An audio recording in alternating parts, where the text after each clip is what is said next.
Hello hello. தலைவர் தளபதி எப்படின்னா, ஒருத்தவங்களுக்கு ஒரு பொண்ணு பழனிச்செல்வி அப்படின்றது சொல்லி பார்த்தீங்கன்னா, திருநெல்வேலியிலேருந்து ஒரு பொண்ணு பிடெக் படிச்சுட்டு இங்கே வேலைக்கு வந்துட்டாங்க சென்னைக்கு. வந்து ஒரு 15-16 நாள் தான் இருக்கும். அவங்க காலையில் 6 மணிக்கு ஷிஃப்ட்டுக்கு, ஐடி கம்பெனியில் ஒர்க் பண்ணுறதுக்கு ஷிஃப்ட்டுக்கு போகும்போது நடு ரோட்லேயே கிராஸ் பண்ணும்போது ஒரு கார் இடிச்சிட்டு நிற்காமல் போயிடுச்சு. அந்த பொண்ணை இட்டுன்னு போயிட்டு ஹாஸ்பிட்டலில் அட்மிட் பண்ணிட்டாங்க. அட்மிட் பண்ண உடனேயே ஒரு 2-3 நாள் கழித்து தலைவர் தளபதிக்கு தெரிய வந்தது, அந்த பொண்ணு இதுமாரி ஆக்சிடெண்ட் ஆகி அந்த ஹாஸ்பிட்டலில் அட்மிட் ஆகிருக்குதுன்னு. என்னை கூப்பிட்டு உடனே போய் அந்த ஹாஸ்பிட்டலில் போய் பாரு, அது என்ன அவங்களுக்கு எப்படி இருக்குதுன்னு சுச்சுவேஷன் போய் பாருன்னாரு. போய் பார்த்ததுக்கு அந்த பொண்ணுக்கு போய் பார்க்கும்போது டாக்டர் சொன்னாங்க, அந்த பொண்ணு கோமா ஸ்டேஜுக்கு போயிடுச்சு சார். ஒரு 3 நாள் ஆகுது அந்த பொண்ணு இங்கே அட்மிட் பண்ணி. யாருன்னு எங்களுக்கு அவங்க அப்பா அம்மா வந்திருக்கிறாங்க, அவங்களுக்கு பெரிய வசதி இல்லை சார், அதனால் கோமா ஸ்டேஜுக்கு போயிடுச்சு அப்படின்னாங்க. எப்படி மேடம் டாக்டர் சரி பண்ண முடியுமா அப்படின்னு கேட்கும்போது, சார் அது 5 நாள்லேயும் சரியாகலாம், 5 வருஷமும் ஆகலாம், 10 வருஷமும் ஆகலாம். அவங்கள நீங்கள் டிஸ்சார்ஜ் பண்ணி இட்டுன்னு போயிட சொல்லுங்கள் அப்படின்னாங்க. பணம் கட்டணும் அப்படின்னாங்க. சரி, தலைவர் தான் கட்ட போகிறாருன்னு எவ்வளோன்னு பணம் சொன்னாங்க. அதை எடுத்துன்னு போயிட்டு பணத்தை கட்டிட்டோம். கட்டினோடனே டிஸ்சார்ஜ் பண்ணிட்டாங்க. பண்ணிட்டோடனே ஆம்புலன்ஸில் அந்த பொண்ணை இட்டுக்குன்னு போயிட்டாங்க. டக்குன்னு அந்த ஆம்புலன்ஸுன்னு ஹாஸ்பிட்டல் விட்டு வெளியில் போன உடனே திருப்பி அவங்க அப்பா மட்டும் என்கிட்ட வந்தார். வந்துட்டு இதை மாதிரி கோச்சிக்காமல் நான் ஒன்று கேட்கலாமான்னாரு. என்னான்னு? ஒன்றும் இல்லை, என் வீடு குடிசை வீடு திருநெல்வேலியில், என் பொண்ணை இட்டுன்னு போய் அங்கே வச்சுக்க முடியாதுங்க. ஒரு 10 நாள் 15 நாள் ஒரு சின்ன ஹாஸ்பிட்டலில் எங்கேயாவது போய் வச்சுக்கணும். அவங்கள அட்மிட் அங்கே பண்ணிட்டீங்கன்னா நான் வாடகை இடம் பார்த்துட்டு அதுக்கப்புறமா என் பொண்ணை இட்டுக்கிறேன்னாங்க.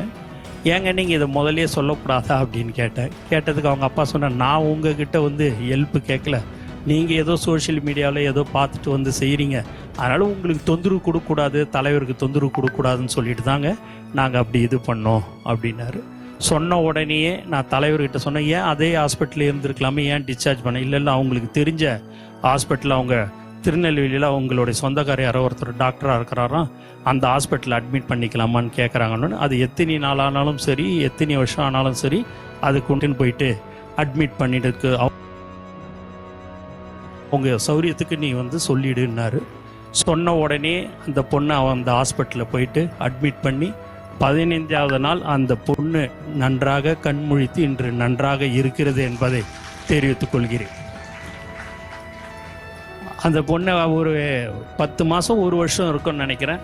அதுக்கப்புறமா இங்கே தான் இந்த இடத்துக்கு வந்தாங்க. வந்தவுடனே, அண்ணா என்னை தெரியுதா நினச்சி, பழனிச்செல்வி என்னை தெரியுதான்னு நினச்சி. சொல்லுமா என்னம்மாண்ணே? அண்ணா எனக்கு கல்யாணம் அண்ணே அப்படின்னுச்சு.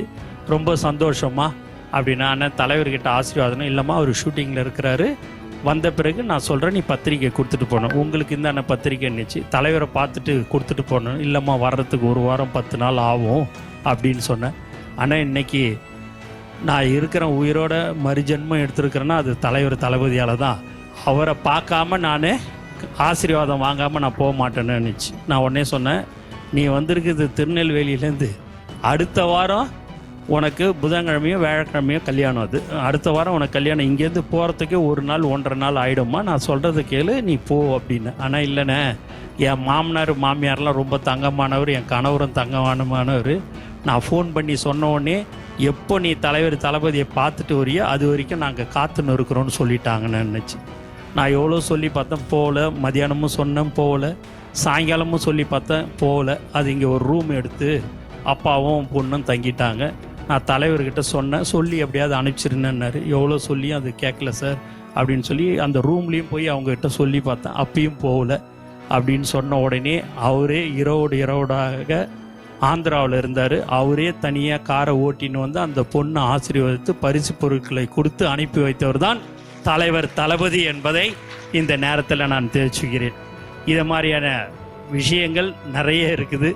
இருந்தாலும் ஏன் இதை சொல்கிறேன் என்று சொன்னால், அதை மாதிரியான ஒரு நல்ல மனிதர் தான் இன்று மாண்புமிகு முதலமைச்சராக தமிழ்நாட்டு மக்கள் அவரை தேர்ந்தெடுத்திருக்கிறார்கள் என்பதை இந்த நேரத்தில் சந்தோஷத்துடன் தெரிவித்து கொண்டு, எனக்கு வாய்ப்பு கொடுத்த அனைத்து நல்ல உள்ளங்களுக்கும் நன்றி கூறி விடைபெறுகிறேன். நன்றி, வணக்கம்.